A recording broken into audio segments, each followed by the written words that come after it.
Sebelum itu, kalau kita tengok, mari kita berkenalan dengan solat. Solat dari sudut bahasanya adalah doa. Dia dalam Islam, bila sebut satu perkara, dia mesti dia pecah pada dua.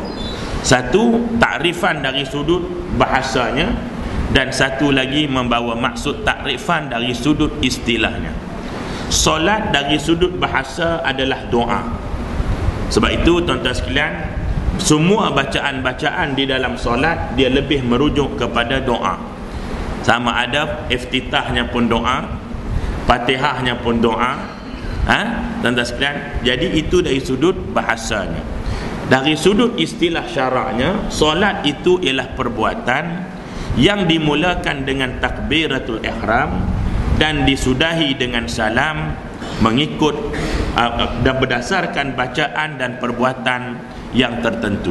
Jadi perbuatan yang bermula dengan takbiratul ihram sampailah salam, inilah nama dia solat.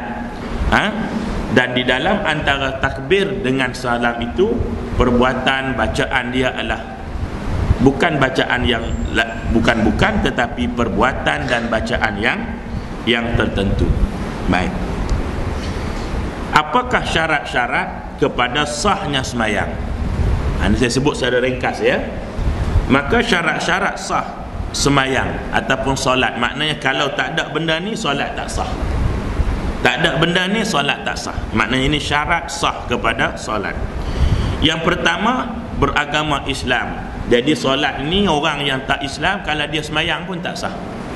Syarat nak sah solat, dia itu mesti orang Islam. Yang kedua ialah baligh, sah semayang. Tapi budak-budak pun boleh semayang, ya. Cuma dari sudut sahnya. Yang ketiga, suci daripada hadas, sama ada hadas kecil ataupun hadas besar.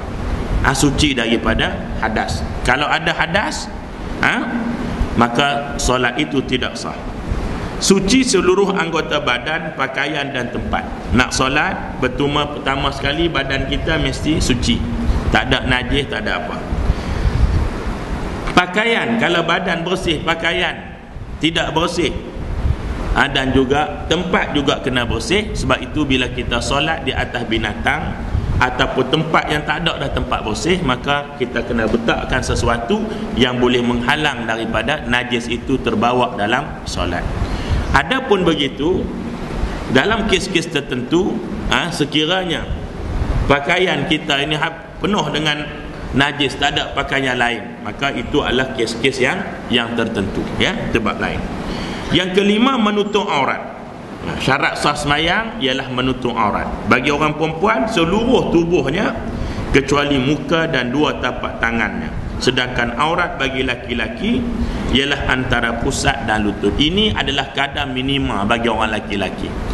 Namun begitu, solat tanpa baju, ya tuan-tuan sekalian, walaupun pendapat yang masyhur adalah makruh, tetapi pendapat yang patut kita ambil berat ialah kurang beradab dengan Allah Subhanahu Wa Taala.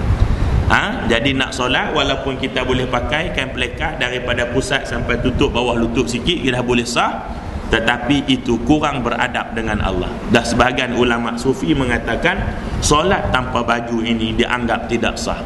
Sebab apa tidak sah? Kerana dia kata hang ni tak beradab dengan Allah Ta'ala. Tapi pendapat yang masyhur adalah makruh, ya. Yang keenam, masuk waktu solat yang telah ditentukan.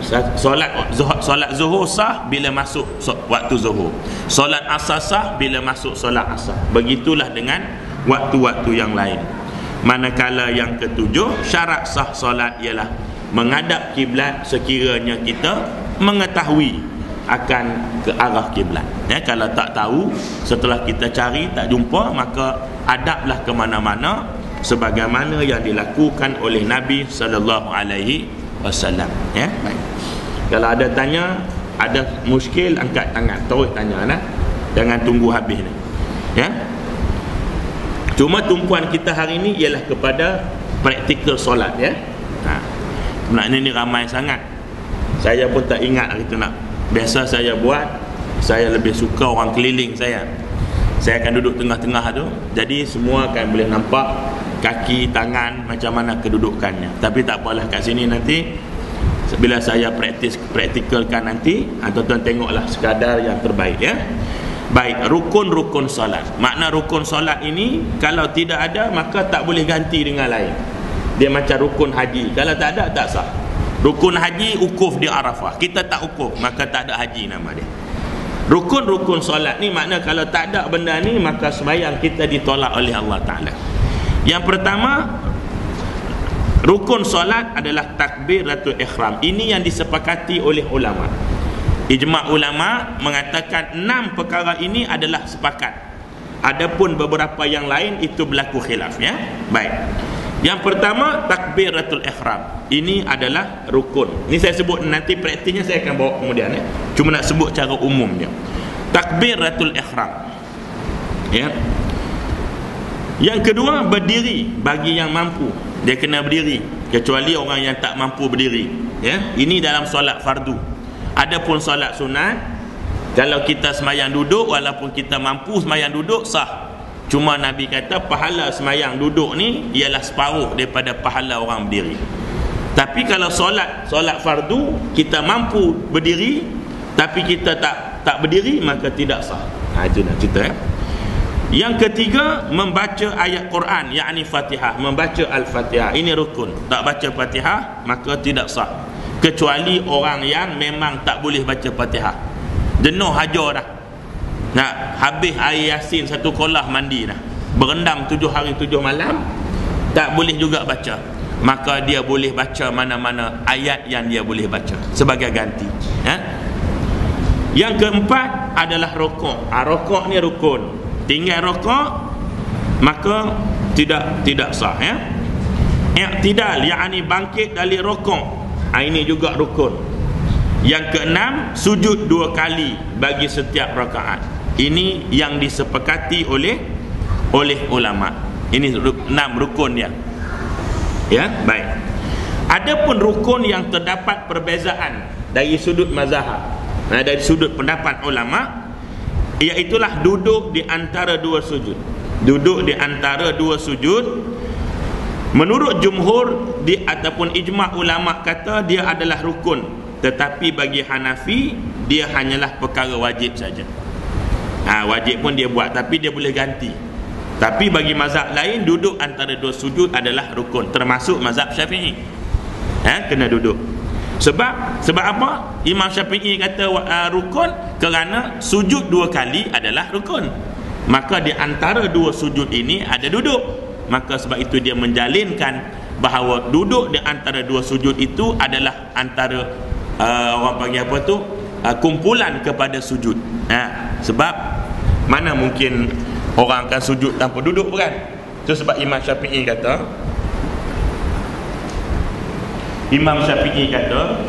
duduk antara 2 sujud adalah rukun. Sebab apa? Sebab dia ada package kepada sujud. Mana ada orang yang sujud macam ni, kan? Jadi 2, kan? Rukun solat tadi sujud 2 kali. Sebab itu Imam Syafi'i kata sujud saja. Bila sujud tu dia package, jadi maknanya kerana itu dia disebut oleh Imam Syafi'i sebagai rukun juga. Tetapi bagi Hanafi dia wajib, wajib saja.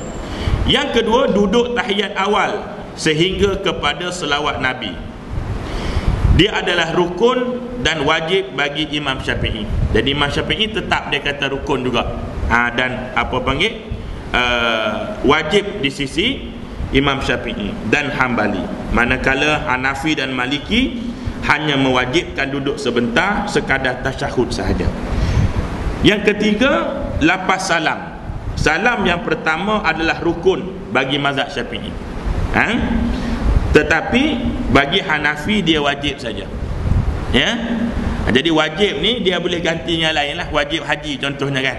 Kalau kita tak buat, kita boleh ganti dengan perbuatan lain. Tapi rukun dia tak boleh ganti. Imam Syafi'i kata bagi salam tadi adalah tetap juga rukun. Maknanya salam pertama adalah rukun. Kalau tak bagi salam, maka solat kita tidak sah. Tamakninah dalam perbuatan tertentu, maka Imam Syafi'i mengatakan dia adalah rukun juga. Tamakninah ini maknanya apa? Berhenti seketika. pada kadar subhanallah. Sebab itu kalau sekiranya kita rokok tanpa ada tumakninah, ada kita rokok gini, duduk gini, kemudian terus bangun, maka dia dianggap sebagai tidak sah sembahyang dia. Kenapa? Tidak ada tumakninah. Tumakninah adalah berhenti seketika pada rukun-rukun yang tertentu. Baik.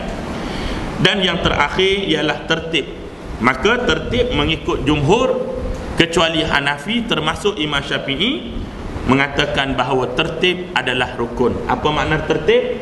Tertib inilah perbuatan yang dahulu didahulukan dan perbuatan kemudian adalah dikemudiankan. Itu tertib. Jadi Imam Syafi'i dia tambah lagi duduk antara dua sujud, tahiyat awal, lepas salam, tumakninah, dan tertib. Baik. Rukun solat menurut mazhab Syafi'i. Saya tumpuan kepada mazhab Syafi'i, ya. Baik, pertama niat. Kedua takbiratul ihram. Berdiri bagi yang mampu. Membaca Fatihah. Rukuk dan tumakninah. I'tidal dan tumakninah. Sujud 2 kali dan tumakninah. Duduk antara 2 sujud dengan tumakninah. Duduk tasyahud akhir dengan tumakninah. Membaca tasyahud akhir.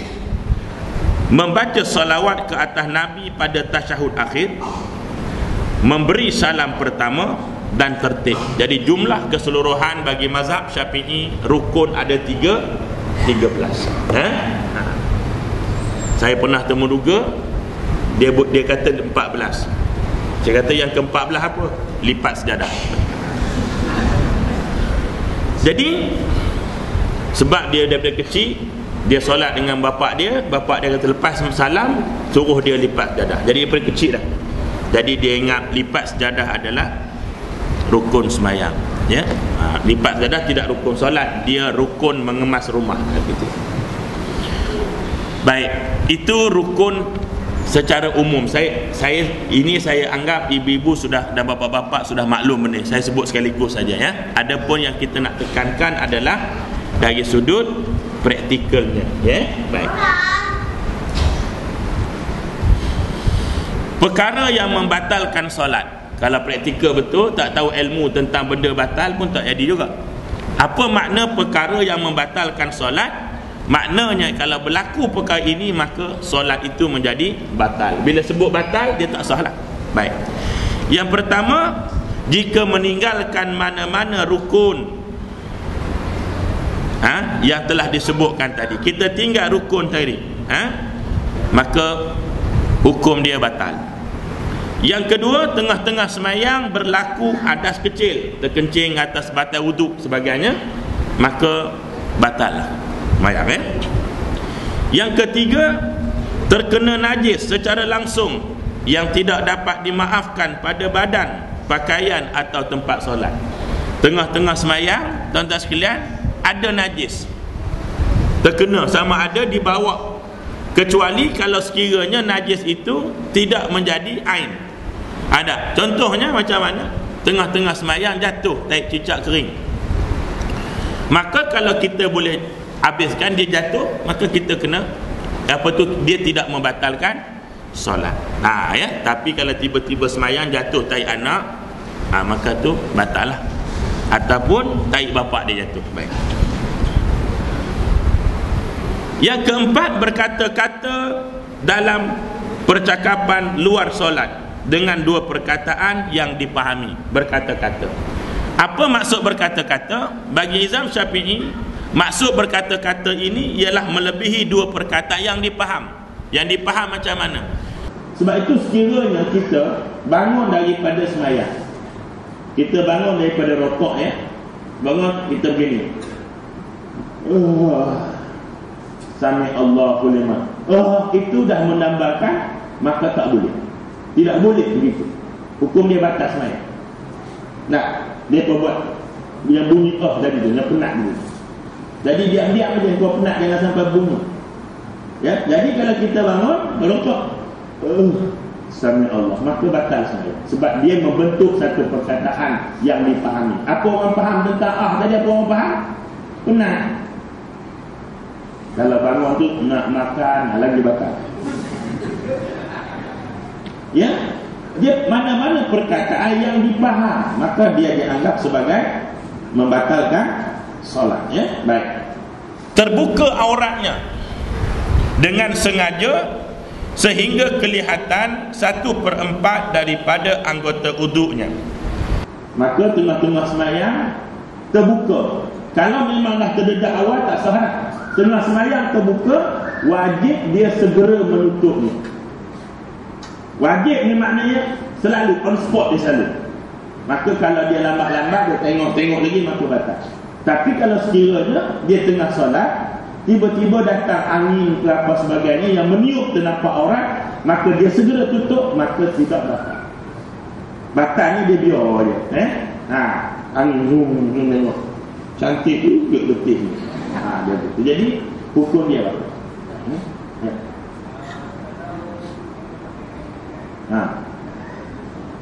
Baik. Kalau aurat ini keseluruhan ulama kata mesti dilihat daripada depan, bukan daripada bawah. Daripada bawah semua batal itu.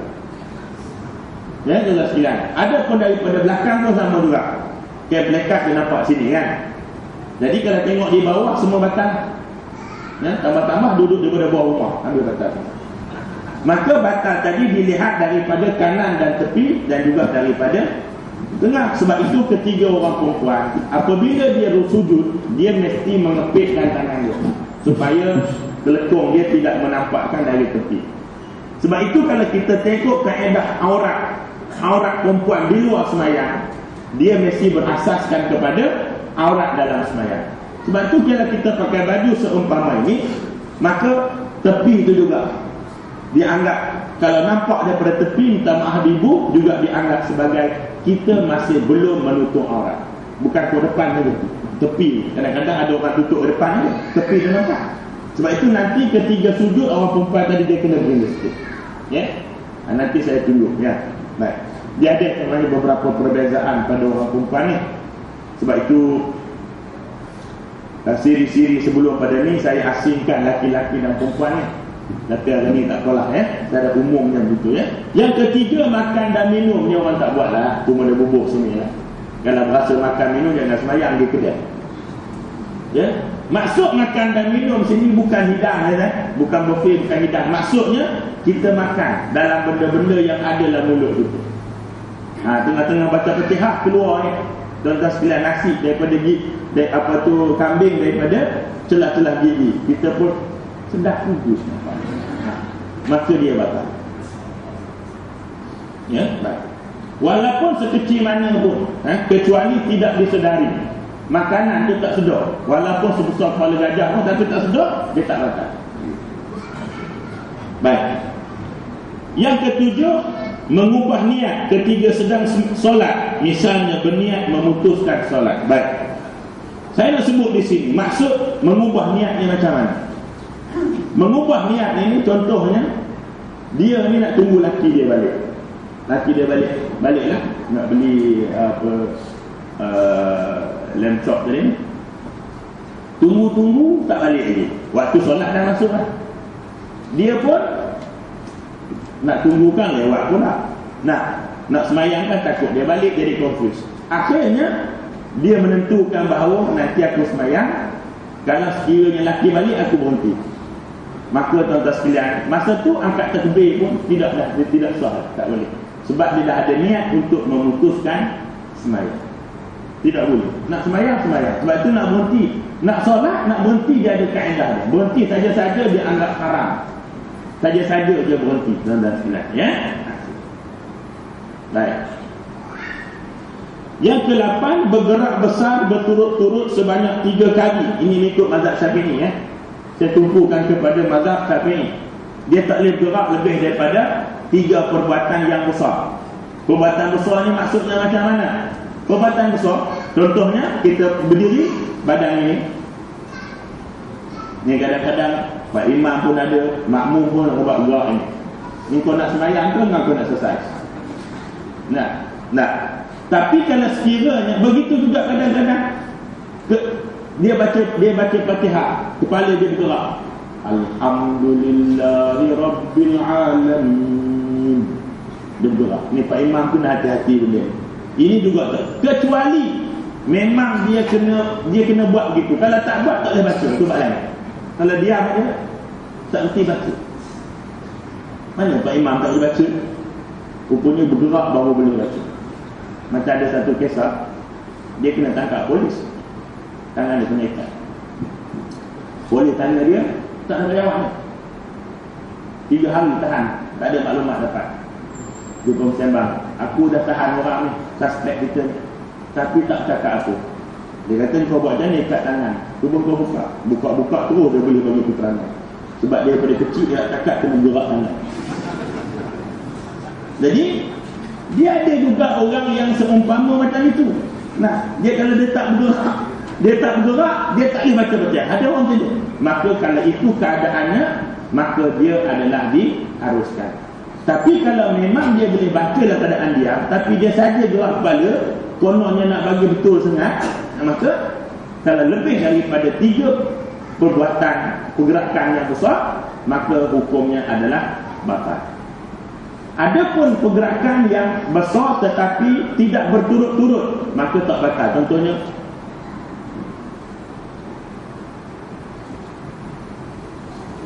dia tak berturut-turut, maka tidak batal. Tapi dianggap oleh mazhab Syafi'i sebagai makruh kerana pergerakan yang tidak ada kemena dengan sembahyang. Adapun pergerakan yang kecil seumpama jari, jari ataupun menggerak-gerakkan telinga, kan ada orang jenis terbiak, dia gerak telinga, maka itu dianggap pergerakan yang kecil. Itu banyak kali pun tak apa. Contohnya kita gatal, dia gatal lain, menggatal lain. Menggatal tak boleh lah sembahyang, gatal tak. Jadi dia garu macam ini, banyak mana pun sampai tuan-tuan sekalian, beberapa kali pun tidak ada masalah, sebab dia dianggap sebagai pergerakan yang kecil. Ada pergerakan besar, namun walaupun pergerakan besar yang tidak berturut-turut itu tidak membatalkan sembahyang, tapi dia dianggap sebagai makruh kerana melakukan sesuatu yang tidak ada kena-mengena dengan solat. Tu kena ingat, sembahyang kita ni benda makruh pun kena buat. Jangan ni makruh je, anda makruh pun. Sebab saya nak ingatkan sini, apa makna makruh? Makruh ialah perbuatan yang tidak disukai oleh Allah. Cuma tak berdosa, tapi dia makruh. Allah tak suka. Dia sudah di. Okey, ini keluar, okey. Kita tak keluar ni. Ingus keluar. Jadi kita memang dah kita demam lah semua. Jadi ingus kita ni sentiasa keluar je. Tapi kita dah tembak lah tisu ataupun ingus tak masuk najis. Ada maksudnya pergerakan kita nak lap ni. Itu ada kena-mengena. Jadi itu sebab pergerakan kena jaga.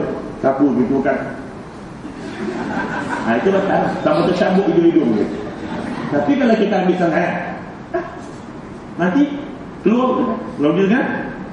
Itu boleh. Pergerakan yang tidak berturut-turut, kita ajalah supaya tidak berlaku berturut-turut. Baik. Yang ke-9, membelakangkan kiblat. Sebab itu, kalau kita tengok orang salah kiblat, mari-mari sembahyang sini. Ni kalau masjid tak apalah, sebab dia bisa tahu kiblat sini, kecuali orang tak apa sihat. Mari masjid menghadap dulu. Tu kita tak payah tegur dah, memang dia tak apa sihat. Sebab ada satu kes, dia ni memang tak sihat budak ni.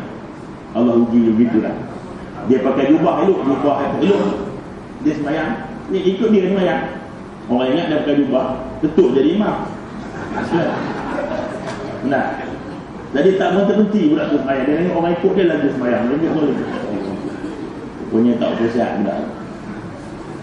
Jadi kalau sekiranya berlaku kesilapan kiblat, maka apa tindakan kita ni? Apa tindakan kita? Maka menurut mazhab Syafi'i, kita terus mengalihkan dia. Kita yang alih. Dan orang yang Yang menerima alihan itu dia kena ikutlah tuan-tuan sekalian. Kalau sekiranya dia sendiri tak yakin itu kiblat dia. Tapi kalau dia yakin orang alih juga, dia tak ikutlah. Nah, saya budak-budak nak mengalir dia. Nah, tapi kalau dia dah yakin, tapi kalau dia tak yakin, dia semayang ikut dia je. Ikut keyakinan dia. Padahal salah. Maka orang yang mengalih itu kena alih ke badan dia dan dia mesti mengikutnya. Ni pasal biasa berlaku ni bunyi ringing telefon. Okey. Jadi kalau telefon ni dia dalam poket, bunyi telefon. Jadi ada ustaz kata boleh ambil telefon ni padamkan. Jadi kalau kita nak kira pergerakan untuk padamkan telefon ataupun nak offkan tu, rasa lebih daripada 3 kali tu. Baik, pertama sekali dalam solat, perkara yang mesti diutamakan ialah khusyuk. Ya, ingat ni. Apa-apa yang mengganggu kekhusyukan, maka kita mesti buat benda. Termasuklah bunyi phone kita. Maka bila bunyi phone dalam poket, maka kita buat pergerak. Menutup, kita kena tutup sebab dia mengganggu kekhusyukan. Khusyuk menjadi pertama. Sebab itu kalau dalam keadaan tertentu, contohnya kita tengah solat, bunyi orang tutup pintu di situ, maka kita kena pergi untuk buka pintu. Tuan-tuan sekalian, dalam keadaan yang terkawal, buka pintu tu lah. Jadi begitu juga dengan handphone tadi, kita kira lah agak-agak dia. Yang jadi kelam kabut ni kerana kita nak segera padam sangat. Yang penting kita dapat memadamkannya. Cuma kita kawal pergerakan supaya tidak berlaku berturut-turut pergerakan kasar sebanyak 3 kali. Kita pandai-pandai lah ajar, ya. Baik. Sebab itu Pak Imam kena bagi ingat, tutup handphone dulu. Ataupun silentkan benda tu, kena bagi imam. Kalau dulu Nabi kata luruskan barisan kan, tambah sikit, tutup handphone tu, tambah sikit Pak Imam. Kalau tidak, rapat dan nurulkan sah, handphone tutup. Kalau berasa tak nak, buang je. Ini mengganggu ini. Nah, macam kau penting sangat sampai handphone tak ada nak tutup, terlupa tu balai. Sebab tu imam kena bagi ingat. Ya, imam kena bagi ingat. Ya, termasuklah kalau bukan imam, biasa-biasa setengah masjid, Bilal yang sebut, ya. Bilal kena tambah, ya. Tambah supaya sila matikan ataupun sila silentkan telefon anda, ya. Ya. Kena bagi ingat, tambah sikitlah, ya. Akan datang pula mungkin ada benda lain pula kan. Ya, itu kita tambah pula ikut keadaan. Baik. Yang ke-10, menambah rukun yang berupa perbuatan seperti rukun rukuk dan sujud. Okey, mungkin kita takkan tambah. Kita takkan tambah sujud. Orang tak sihat dia tambah sujud sampai 6 kali ni. Yang berlaku sering ialah tuan-tuan sekalian, ini nak berlaku yang sebut. Dia rukuk,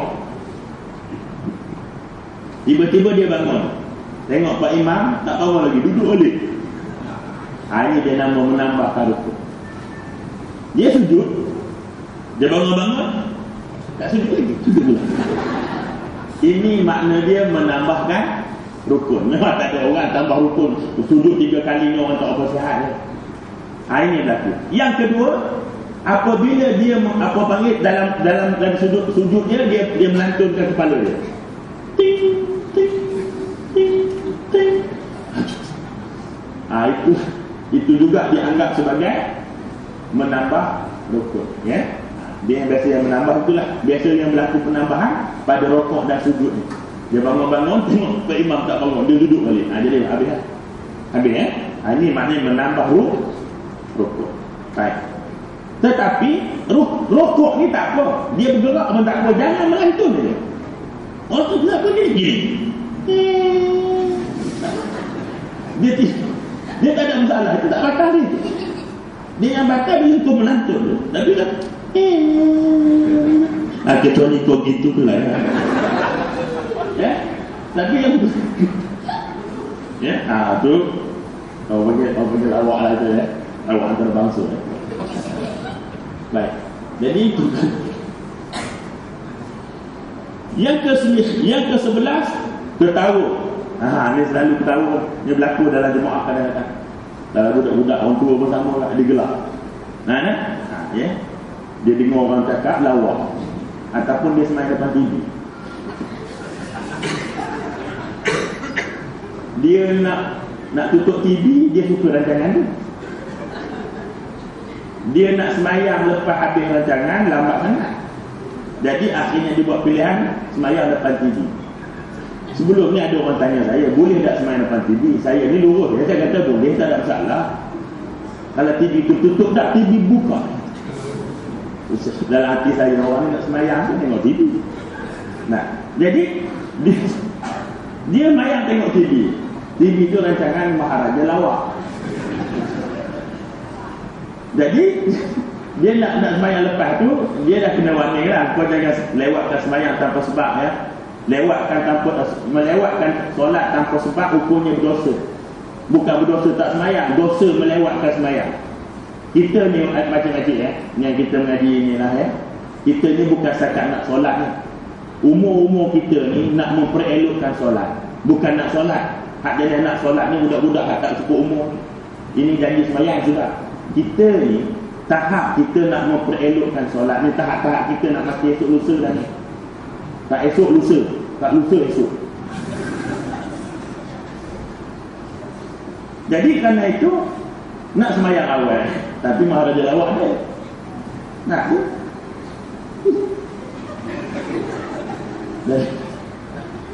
Ketawa yang membentuk biar orang tahu dia gelap. Betul. Yang membentuk dua perkataan yang orang faham dia gelap, tapi gelap itu tak betul. Gelap tu tahan bentuk, tak tahu tu. Nampak? Dia berbeza. Tu dia. Jadi jangan sembahyang depan TV Yang berbuka TV tak boleh, tak ada masalah. Mendahului imamnya. Ini kalau sembahyang jemaah, dia dahului imam, tuan-tuan sekalian. Okay, dalam bab dahulu imam ini saya mengambil dia banyak. Sebab itu saya tidak mahu banyakkan perbezaan pendapat dalam perkara ini. Kita nak buat, bukan nak berbahasan seperti di universiti. Di universiti memang kita bahas sampai kita pun pening. Jadi ibu pun datang sekalian, saya kena pening. Nak datang sini pun dah pening kan. Ni nak bercuti, makan rian, tiba-tiba ada kursus sembahyang pula, kan pening ni. Nak datang sini pun pening, saya datang pula bawa benda pening, akhirnya pening, balik rumah pening. Tak tahu apa benda. Jadi saya tidak mau membesarkan sangat perkara yang berhakilah. Kecuali benda itu adalah benda yang perlu diperjelaskan. Baik. Dalam perkara mendahului imam, ya, saya mendapat bahawa dalam bab takbir, sebelum imam takbir, kalau kau takbir maka hukum dia tidak sah. Sebab kau niat makmum. Macam mana kau niat makmum? Imam belum niat. Imam tak niat imam lagi, kau dah niat makmum. Kau berimam macam apa? Kita ikut imam yang telah bersedia menjadi imam, baru boleh niat makmum. Kalau imam tak angkat takbir, kau dah angkat lagi, niat makmum, kau ikut satu. Pak imam tanya, aku imam tu kau. Maka adapun dalam perbuatan yang lain, mendahului imam bagi mazhab Syafi'i tidak melebihi 3 rukun fi'li, baru batal.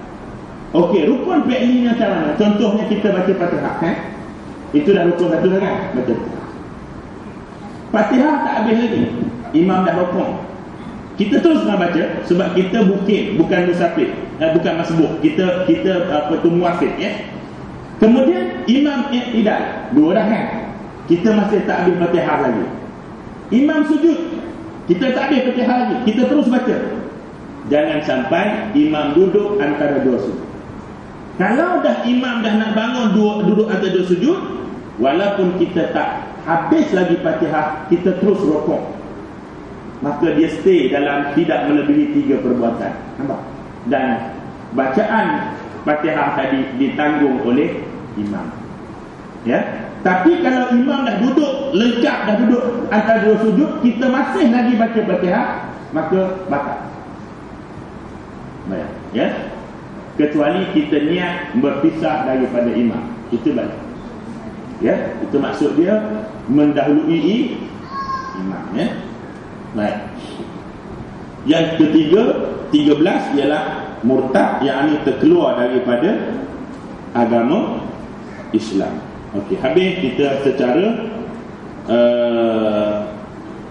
umum dia. Baik, kita nak masuk Sebab kita cuma ada waktu sampai Zuhur ya. Itu pun bukan Zuhur sangat pun, dalam 12.30 kita kena habiskan kursus kita di sini. Ya? Sebab itu saya suka terus tanya saja ketiga perbuatan mana, terus tanya. Saya akan jawab secara serengkas yang boleh. Baik. Setelah wuduk kita selesai, wuduk kena sempurna ya. Kata ulama, wuduk yang sempurna ada dua syaratnya. Wuduk yang sempurna ada dua. Ni tolong ambil berat sikit ya masalah ni. Pertama, menyempurnakan bacaan dan perbuatan wuduk. Apa makna menyempurnakan perbuatan dan bacaan wuduk? Maknanya yang sunat bismillahirrahmanirrahim dan sebagainya. Saya tak nak wuduk, saya tak sebut kat sini macam saya sebut nak sembahyang wuduk, saya tak sebut ya.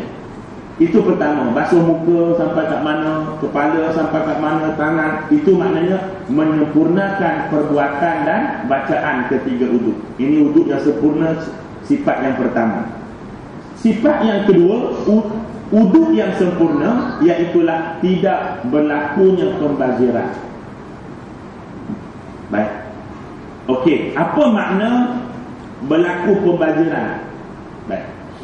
Tuan-tuan sekalian, kalau kita tengok satu hadis, ambil wuduk dalam sungai yang mengalir pun Nabi kata membazir kalau lebih-lebih. Makna berlebih-lebih di sini pertama, tuan-tuan sekalian, kita membasuh anggota wuduk lebih daripada 3 kali tanpa sebab. Ini dianggap sebagai membazir. Bila membazir, walaupun sah, tapi membazir, dia tak dianggap sebagai wuduk yang sempurna. Baik. Yang kedua, okey, kita ambil paip air wuduk. Ramai kita tengok dia basuh muka, ketika dia meratakan air di muka, dia biarkan air di paip tadi keluar. Ini tuan-tuan sekalian, saya sudah buat praktikal dia, kajian. Saya letak baldi bawah tu. Tahu baldi? Orang Perak panggil timba. Jadi letak bawah tu, dalam keadaan buka biasa. Sebab biasanya kita ni kalau air masjid, buka kuat airnya, macam nak padam rumah bakar. Air pergi. Kalau ada rumah buka pelan, macam tak ada air. Ni biasalah dia perangai huduh tu ada. Dia buat macam mana? Baik. Jadi kita buka, saya buat kajian, saya buka air, saya ambil wuduk mengikut kebiasaan orang buat. Ratakan air semua untuk muka ni kan, tuan-tuan sekalian. Maka biasanya suku baldi akan buang begitu. Bayangkan kalau seorang menghabiskan sekali wuduk suku baldi, bayangkan masjid ni yang muat dalam 600 orang, bayangkan banyak mana air telah kita bazirkan. Apa masalahnya? Masa nak ratakan tu, tutuplah sebelah tangan tu, tutup kepala paip tu. Untuk apa? Untuk menutup dan membuka paip. Betul? Kenapa kau tak boleh tutup paip air tu? Sebab itu orang dulu-dulu dia buat kolak tak bazir. Guru kan? Terjun tu balik kemimpun. Tapi sekarang ni kebanyakan dia pakai paip. Paip ni lah berlakunya banyak pembaziran. Sebab dia Masjid Negeri dulu dia buat sistem, ada panggil apa tu kan, tapi pun tak tahan juga, sensitif sangat ya. Akhirnya sekarang buat macam biasa pula. Kalau budak-budak main ya. Tapi secara praktikalnya baguslah sistem tu, sebab dia tak bazir kan, dia tak bazir ya, sepraktikalnya. Jadi bermula pada hari ini, tolong jimatkan air ataupun jangan melakukan pembaziran ketiga berambil wuduk. Ini wuduk yang sempurna. Sebab solat yang sempurna bergantung kepada sempurnanya wuduk. Habis buat wuduk saya tak sentuh. Sikit ayat.